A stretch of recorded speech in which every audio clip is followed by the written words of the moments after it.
21শে জুলাই 2025। বাংলাদেশের ইতিহাসে একটি ভয়ঙ্কর দিন। ছুটির সময় আর কি, তো হচ্ছে গিয়ে বাচ্চারা বের হবে, এমন সময় হঠাৎ করে বিকট শব্দ হলো, আগুনের ফুলকি। তারপর হচ্ছে আপনার সবাই দিক বিদিকে ছোটাছুটি করতে পারলো। একটি দিন যা কখনোই ভুলে যাওয়ার নয়। একটি যুদ্ধবিমান বিধ্বস্ত হয়ে পড়ে মাইলস্টোন স্কুল অ্যান্ড কলেজ এর ওপর। 31 জন শিক্ষার্থী ও শিক্ষক প্রাণ হারান, আহত হন শতাধিক। এই ঘটনার পর প্রশ্ন উঠেছে, এই প্রতিষ্ঠান কত বড়, কত ঐতিহাসিক। চলুন জেনে নেই এই মাইলস্টোন স্কুল অ্যান্ড কলেজের শুরু থেকে শেষ পর্যন্ত।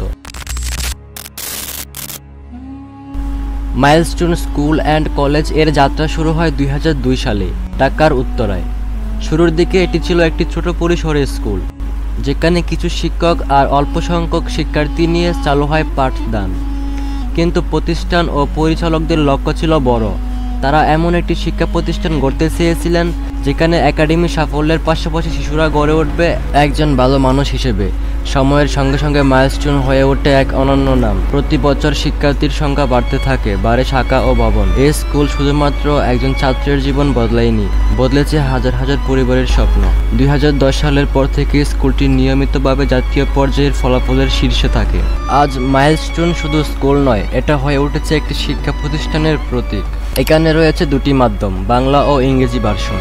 ছাত্রছাত্রীরা ভর্তি হতে পারে প্লে থেকে শুরু করে দ্বাদশ শ্রেণী পর্যন্ত। শিক্ষকদের বাছাই করা হয় কঠোর মানদণ্ডে, যারা শুধু পড়ান না, বরং ছাত্রদের গড়েন মানুষ হিসেবে। শিক্ষার্থীদের রেজাল্ট প্রতিবারই অত্যন্ত প্রশংসনীয়।